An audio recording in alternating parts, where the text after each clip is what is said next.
요즘 귀농, 귀촌하는 분들이 참 많습니다. 도시에서 농촌으로 이주한 가구 가운데 약 71%가 농촌의 생활에 만족하는 것으로 나타났습니다. 지난 4일 농림축산식품부 2024년 귀농, 귀촌 실태조사가 발표됐는데요. 특히 농업 비전과 발전 가능성을 보고 귀농하는 청년층 비율이 높다고 합니다. 이 시간 자세한 내용 알아보겠습니다. 농림축산식품부 청년농육성정책팀 조민경 과장 나와 있습니다. 어서 오십시오. 안녕하십니까. 네, 안녕하세요. 네. 자, 과장님 굉장히 반가운 소식입니다. 네. 요즘 귀농, 귀촌하시는 분들도 많아지고 있고 또 거기서 자리 잡고 생활에 만족한다라고 하는 분이 한 4가구 중에 3가구 정도 되는 건데 네. 일단 귀농, 귀촌을 하는 이유는 어디 있나요? 네. 저희 이번 실태조사는 2019년부터 23년까지 5년간 귀농, 귀촌한 가구 6천 가구를 대상으로 조사를 했습니다. 지난해 9월부터 11월까지 저희가 방문 면접 조사를 통해서 실시했고요. 이것을 통해서 저희가 조사 결과를 보면 우선 귀농의 경우에는 당초에 농촌에 연고지가 있었다가 다시 도시로 가셨다가 연고지가 있는 농촌으로 다시 돌아오시는 U자형이 많았습니다. 네. 이와 좀 다르게 귀촌의 경우에는 도시에서 사시던 분이 다시 농촌으로 돌아가시는 I자형이 많은 것으로 나타났는데요. 예. 이에 따라서 귀농, 귀촌을 하시는 이유도 조금 차이가 납니다. 우선 귀농의 경우에는 귀농을 선택한 가장 많은 이유는 이제 우선 귀농했을 경우에 이제 귀농한 곳의 농촌의 자연환경이 가장 주요한 이유로서 꼽으시는 분들이 계시고요. 이어서 가업을 승계하시는 분들도 계시고 마지막으로는 농업의 비전 및 발전 가능성을 보시고 귀농하시는 분들이 많이 나타났습니다. 네. 귀촌의 경우에는 자연환경 때문에 귀촌하신 분들이 가장 역시 많게 나타나셨는데 두 번째로는 정서적인 여유가 있어서 귀촌하셨다는 분들이 계시고요. 그리고 마지막으로 직장 취업을 중요한 이유로 꼽으시는 분들이 계셨습니다. 예, 자연환경 굉장히 중요하죠. 네, 도시 그렇죠. 살다 보면 그 어떤 시골의 그런 정서 이제 그리울 때가 있습니다. 네. 예. 이 귀농, 귀촌 선택 이유를 좀 말씀을 해주셨는데 네. 우리가 귀농이나 귀촌이라는 말을 들으면 사실 단어가 비슷하다 보니까 이 둘이 어떤 차이점이 있는지를 좀 궁금해하시는 분들도 계시거든요. 어떤 차이가 좀 있을까요? 우선 귀농과 귀촌의 정의에 대해서는 저희가 귀농어 귀촌법 및 시행령에서 정하고 있습니다. 우선 말씀드리자면 법령에 따르면 귀농인의 경우에는 농업인이 되기 위해서 농촌 지역으로 이주하신 분들을 말합니다. 네. 다만 이주하시기 전에 직전에 1년간은 반드시 주민등록을 도시 지역에 하셔야 하는 겁니다. 이와 다르게 이제 귀촌인의 경우에는 저희 농업인이 되기 위해서가 아니라 저희가 법령에 따르면 농촌에 자발적으로 이주하신 분들을 의미합니다. 예, 이분들의 경우에도 직전에 1년간 주민등록을 도시에 해야 된다는 그런 조건을 달고 있습니다. 이처럼 귀농인과 귀촌인의 정의는 유사하지만 농촌의 이주 목적에 따라서 구별을 좀 한다고 설명을 다시 드리고 싶습니다. 말하자면 농업인이 되기 위해서 농촌으로 이주하시면 귀농인이고요. 그냥 농촌에 살고 싶어서 이주하시는 경우에는 귀촌인이라고 부릅니다. 네, 이렇게 귀농과 귀촌 작지만 그런 차이들이 또 있군요. 자, 30대 청년들이 요즘 농촌으로 가는 경우가 많습니다. 이게 지금 자료로 나온 건데 이렇게 농업의 비전 또 발전 가능성을 크게 보는 이유는 어디 있다고 볼 수 있을까요? 네, 사실 과거에는 농업의 경우에는 조금 험하고 사실 소득도 조금 높지 않은 산업이라는 고정관념이 있었던 것은 사실입니다. 다만 최근에 들어와서 특히 요즘에 들어와서 저희가 공간 전환이나 세대 전환을 적극적으로 추진함에 따라서 농업에서 공간이나 식품 그리고 서비스를 활용한 다채로운 창업 활동이 가능한 것으로 나타났습니다. 아울러서 저희가 AI나 빅데이터 그리고 저희가 무인 자동화 시설 등을 활용해서 저희가 역시 신산업으로서 저희가 탈바꿈하고 있다고 볼 수 있습니다. 예를 들어서 국내에서도 온도나 광, 습도를 활용해서 저희가 스마트 농업을 추진하거나 스마트 축사를 저희가 접목이 가능한 것이고요. 그래서 청년들은 저희가 판단하기에 이러한 농업, 농촌의 미래 발전 가능성에 대해서 높게 평가를 하시고 이에 따라서 귀농, 귀촌을 많이 하시는 것으로 판단하고 있습니다. 제가 조금 전에 30대라고 말씀드렸는데 30대 이하의 청년층이에요. 그러니까 굉장히 젊은 세대인데 젊은 세대들이 말씀하신 그런 이유로 농업에 대한 비전을 가지고 있군요. 아무래도 귀농을 하시는 분들은 내가 농업인으로서 얼만큼의 소득을 벌 수 있을까 이 부분도 되게 궁금하실 것 같은데 관련 통계를 보니까 귀농 5년 차의 연평균 가구 소득이 약 3,600여만 원으로 나왔습니다. 이 귀농 후 연평균 소득은 좀 전반적으로 어떻게 될까요? 사실 3,621만 원 수준은 일반적인 농가에 비해서 약 71%에 불과합니다. 이제 이렇게 숫자만 말씀드리자면 사실 별로 크지 않다고 판단하실 수 있는데요. 사실은 세부적으로 보면 사실과 조금 다릅니다. 사실 농가 소득은 크게 말씀드리자면 농업으로 벌어들이는 소득인 농업소득, 그리고 농업 외의 부수입인 농외소득, 그리고 직불금이라던가 수당과 같은 이전소득, 그리고 마지막으로 일테면 용돈이나 아니면은 뭐 경조사비 같은 비경상 소득으로 나눠집니다.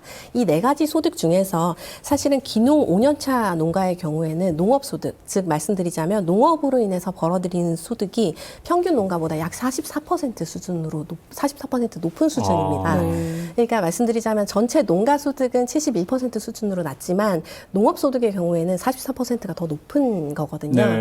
이걸 통해서 저희가 어떤 것을 분석할 수 있냐면 일테면 농업소득이 높다는 건 귀농인이 농업 활동에 훨씬 더 집중하고 있고 적극적으로 임하고 있다는 것을 말씀드릴 수 있습니다. 그리고 아울러서 이제 앞서 말씀드린 농해소득이라던가 이전소득은 농업인이 농촌에 오래 있으면 있을수록 늘어나는 경향이 있기 때문에 이것도 귀농 5년 차 이후에 좀 더 늘어날 수 있기 때문에 사실은 뭐 귀농 후에 농업소득, 농가소득이 수치로는 낮지만 실질적으로는 크게 낮지 않다. 이렇게 보시면 될 것 같습니다. 그렇군요. 자, 귀농 교육을 이수한 그런 가구가 귀농 교육을 이수하지 않은 가구보다 아무래도 농가 소득이 이제 높다. 자료도 있고 그렇게 생각이 되는데 특별히 그런 이유를 어디에서 확인할 수 있을까요? 네. 저희가 수치를 보면 귀농 5년차 가구의 경우에는 저희가 교육을 이수한 농가의 경우에는 농가 소득이 연 2,150여만 원. 그렇지만 이수를 하지 않은 농가의 경우에는 1,120만 원 수준으로 약 절반 수준에 달합니다. 차이가 많이 나네요. 네, 차이가 많이 납니다. 저희가 판단하기에 귀농 교육을 통해서 기본적으로 장목에 대한 전문성을 기를 수 있고요. 그리고 귀농 교육에는 사실은 어떤 것이 포함되어 있냐면 단순히 농업 지식뿐만 아니라 농업 경영이나 아니면 이제 주민들과 융화할 수 있는 방안에 대해서 많이 알려드리기 때문이라고 생각합니다.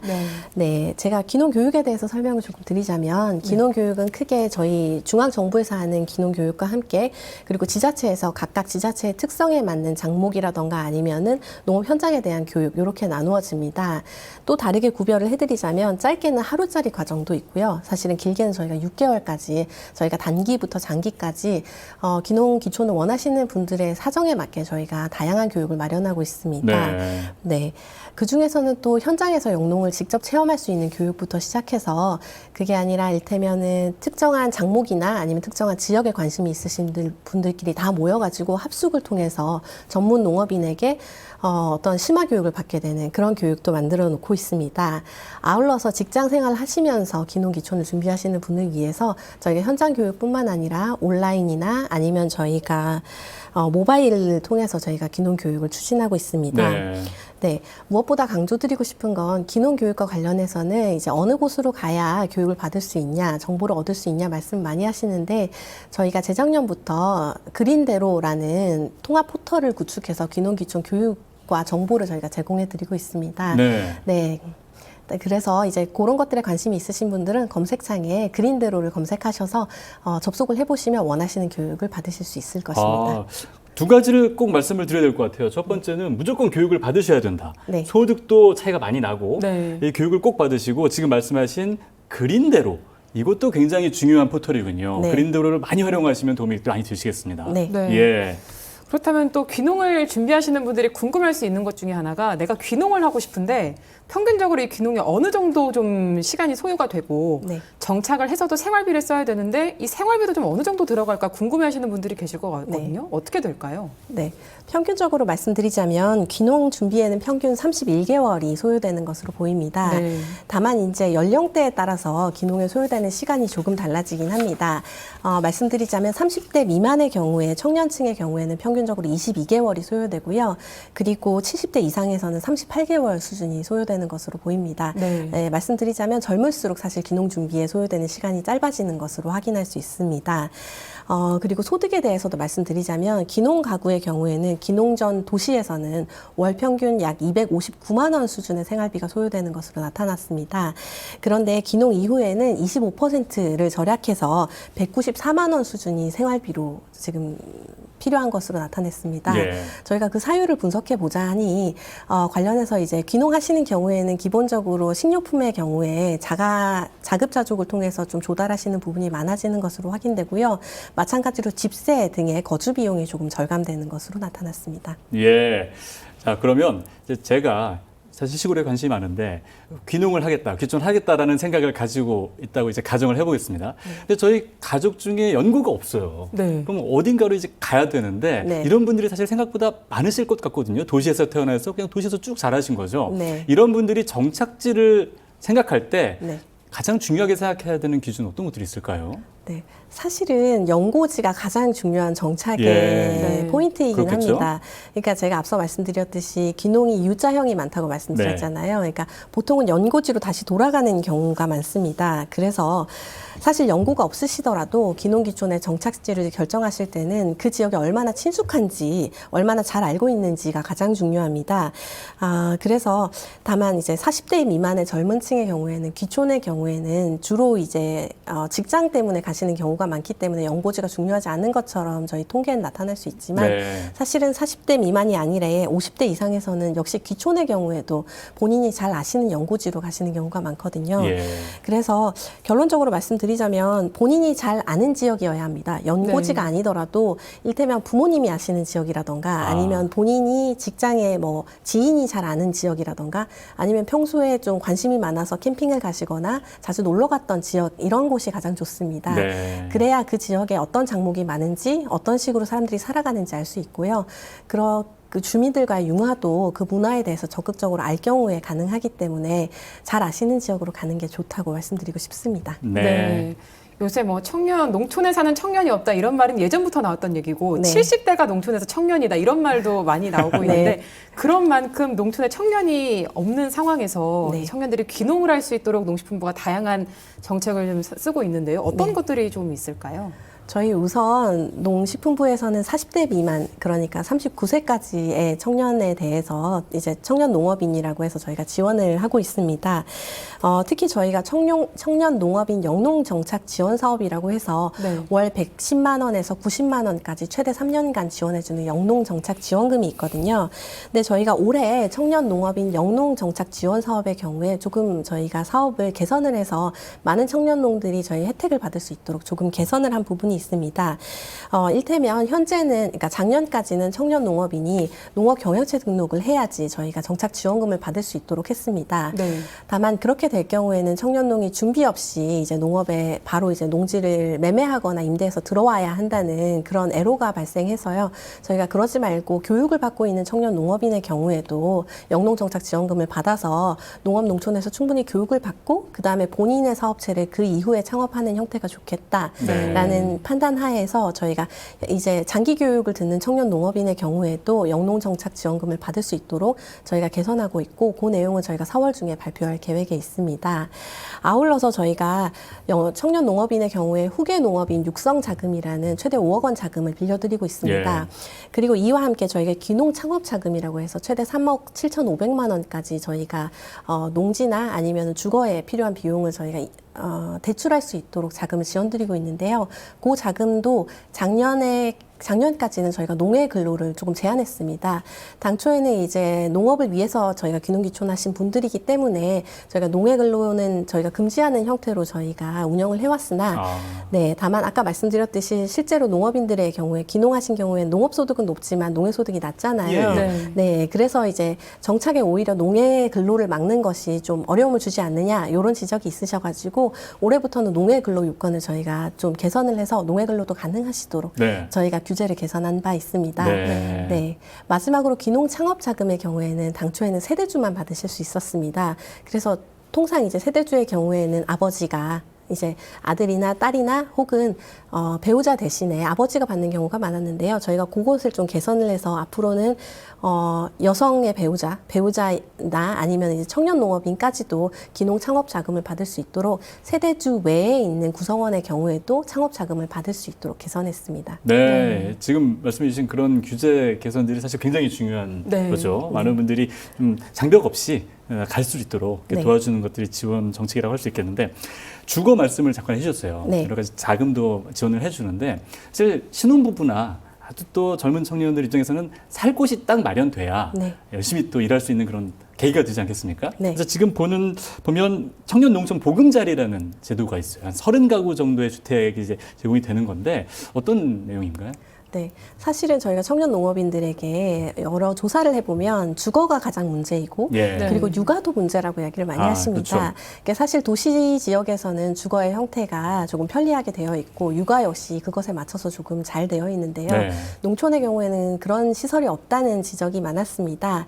그래서 저희는 이제 귀농 청년층이 농촌 지역에 안정적으로 정착할 수 있도록 저희가 청년 농촌 보금자리를 지원하고 있습니다. 예. 네, 청년 농촌 보금자리라 함은 저희가 이제 말씀드린 드린 것처럼 공동 육아 시설과 같은 커뮤니티 시설을 구축한 저희가 뭐 대규모의 저희가 그 공동 주택을 의미하는데요. 네, 지금 저희가 자료로 보여드리고 있습니다. 지금 그림으로 보여드리고 있는데 네. 굉장히 카페 같기도 하고 네. 젊은 친구들이 굉장히 좋아할 만한 그런 네. 공간이거든요. 네. 예. 네, 그래서 저희가 이 주택은 2019년부터 시작해서 현재 4개소가 완공됐고 네. 123가구가 입주를 완료했습니다. 네, 올해까지는 23개소가 준공돼서 약 700여 가구가 저희가 입주가 가능하도록 할 것입니다. 그래서 커뮤니티 시설을 갖춘 주택을 시중 시세 대비 저렴한 가격으로 저희가 지원할 수 있기 때문에 저희가 예비 귀농 귀촌, 특히 청년층에게 든든한 보금자리가 될 것으로 저희가 기대를 하고 있습니다. 네. 네. 저런 시설이라면 많은 분들이 가고 싶어 하실 것 같아요. 네, 예. 그렇습니다. 이렇게 보면 농촌에 이제 오는 청년들이 또 가장 필요하다고 이야기하는 것 중에 하나가 바로 관련 정보들이거든요. 일자리라든지 주택이라든지 농지라든지 네. 이런 정보들을 좀 확인할 수 있는 곳 어디일까요? 네, 제가 아까 말씀드렸듯이 그린대로를 통해서 저희가 네. 모든 정보를 사실 모아서 제공을 드리고 있습니다. 이제 그린대로는 자세히 설명드리자면 전국 지자체라던가 아니면 각 부처의 산재한 귀농귀촌 관련한 정보를 일괄적으로 모아서 보실 수 있는 곳이라고 생각하시면 됩니다. 저희가 특히 말씀드리자면 귀농귀촌 교육을 어디서 받을 수 있는지, 그리고 관련 정책이 무엇인지, 그리고 지자체가 살아보기 사업을 하고 있는데 그 사업이 어떤 것인지에 대한 정보가 저희가 제공되고 있고, 특히 민간 부분에 농업, 농촌 관련 일자리 정보까지 제공되고 있습니다. 앞으로 저희가 농촌 빈집이라던가 아니면 농지 등의 정보를 추가적으로 제공할 수 있도록 관계부처와 협의를 하고 있는 상태이고요. 저희가 앞으로는 개인의 관심 분야에 맞춰서 맞춤형 정보를 좀 제공할 수 있는 방식으로도 개선을 할 계획에 있습니다. 예. 30대 이하 또 30대 젊은 청년농 또 귀촌 인구들이 많아지면 많아질수록 말씀하신 그런 정보들을 활용하면 더 도움이 될 것 같습니다.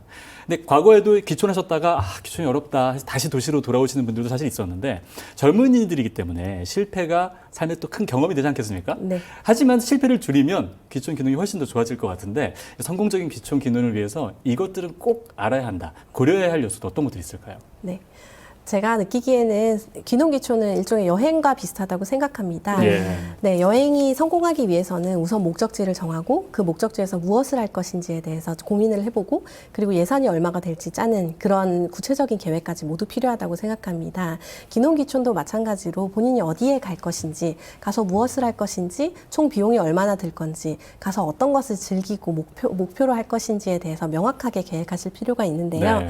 이 과정에서 도움을 줄 수 있는 게 이제 그린대로 사이트입니다. 예. 그래서 성공적인 귀농귀촌을 위해서 여행을 성공하시듯이 청년농께서 그리고 귀농귀촌 하시는 분들께서 많은 정보를 가지고 교육을 받으시기 원합니다. 네. 네. 귀촌은 여행이다. 굉장히 좋은 네. 비유셨어요. 카피 같습니다. 네. 이 청년들이 귀농 귀촌을 위해서 계획하는 거 굉장히 중요하지만 그걸 뒷받침할 수 있는 앞으로의 정책적 과제들이 있을 것 같습니다. 마지막으로 설명 부탁드리겠습니다. 과거 정부는 정부 주도로 해서 지자체의 예산을 저희가 나눠드리는 형태로 가지고 갔습니다.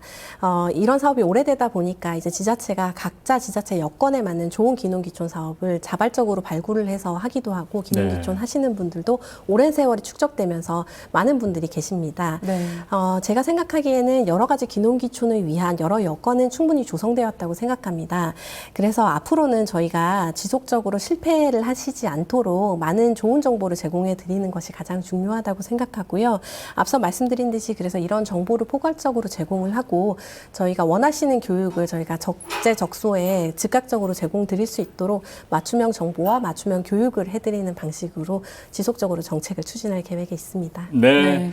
자, 오늘 말씀드린 그린대로 굉장히 좋은 포털입니다. 네. 꼭 확인하시면 큰 도움 받으실 수 있을 것 같습니다. 자, 지금까지 농림축산식품부 청년농육성정책팀의 조민경 과장과 함께 자세한 얘기 나눴습니다. 오늘 고맙습니다. 감사합니다.